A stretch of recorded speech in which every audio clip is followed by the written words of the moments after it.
walk back. They're waiting for me. I can see him. I go like that. As I approach, he extends his left hand out. And he shakes my hand. He looks in my eyes. He says, "It's so good to work with a pro." Ever had one of these deals? Where everything goes perfect? Ever had one? Where everything in the world goes... And he says, "This has been great. What a great experience." And I go home and my wife says, "What's the matter with you?"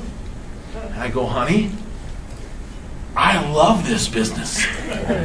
You ever had one of those? Well, get over it. Because it only happens once, usually very early in your career. And you think every time this idiot, scum-sucking, energy-wasting buyer calls, it might be another Mr. Smith.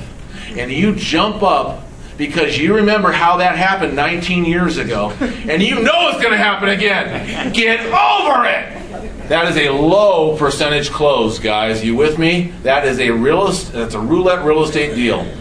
In this market, we work the percentages, guys, and a buyer that you've just given great services to doesn't want to answer questions, low percentage close. So what do you say when we're the nicest company in the Midwest, which has got to be a high quotient of niceness? What do you say to a guy you don't want to go show the house to? What do you say to him?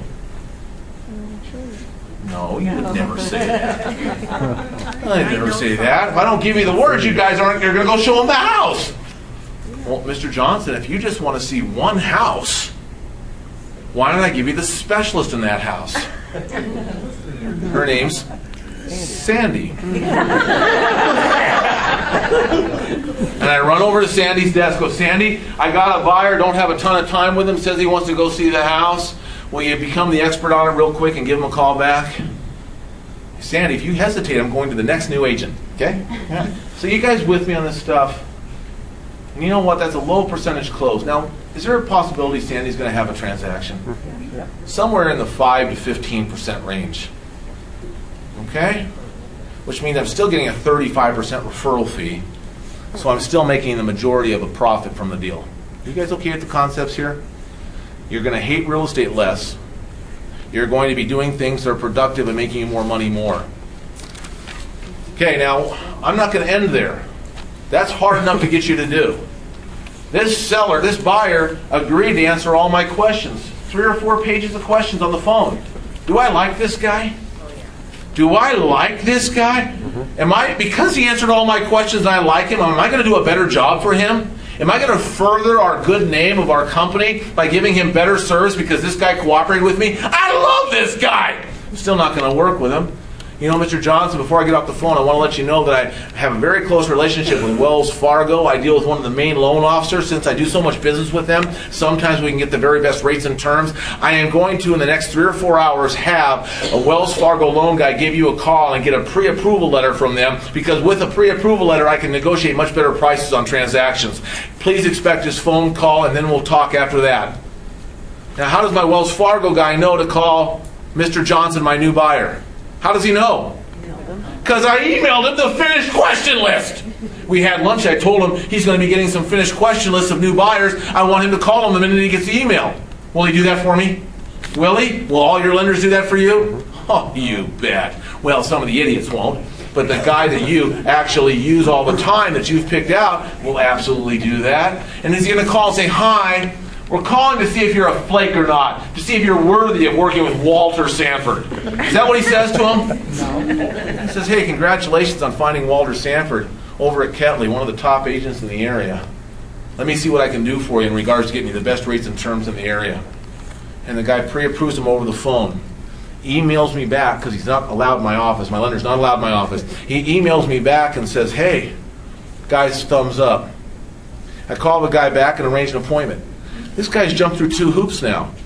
Answered questions, got pre-approved. 3rd hoop, what do you think it is? I asked him to get off his rear end and come into my office. You guys, I'm telling you right now, I just got back from South Africa. They kill real estate agents in vacant homes. It just happened in Southern California again, where I was working. That's what they do now. Quit it.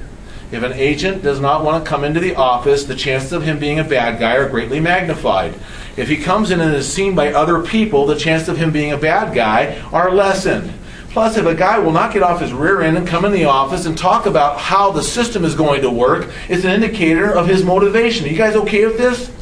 But Walter, by me doing all this, I've just lost 70% of all potential buyers. That's true. You're working with the top 30%, which means you have a low 90% closing ratio on buyers, which means the majority of your time you're making listing presentations and building your leads. This is smart real estate. Last hoop, I remind him of all the things I'm going to be doing while I show him properties that no one else will show him. And what do I ask in return for doing all that work for him? Showing him secret property. What do I ask in return? Loyalty.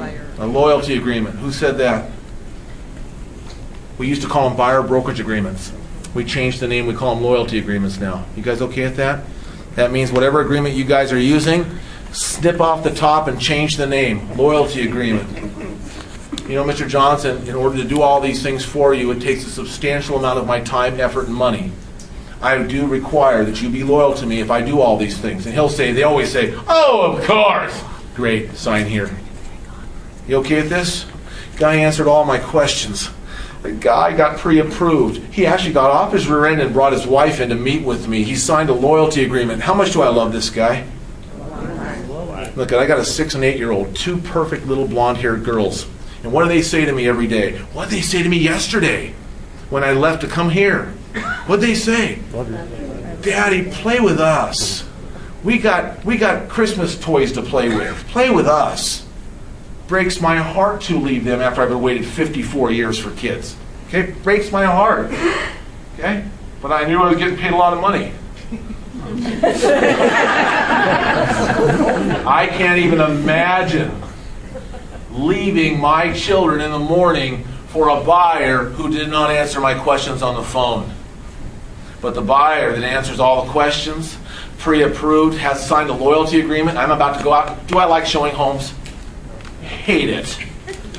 But he did all that stuff for me, and I've got 2 kids that want me to stay at home. He did all that stuff. Now what do I tell my 2 little girls? Take them aside.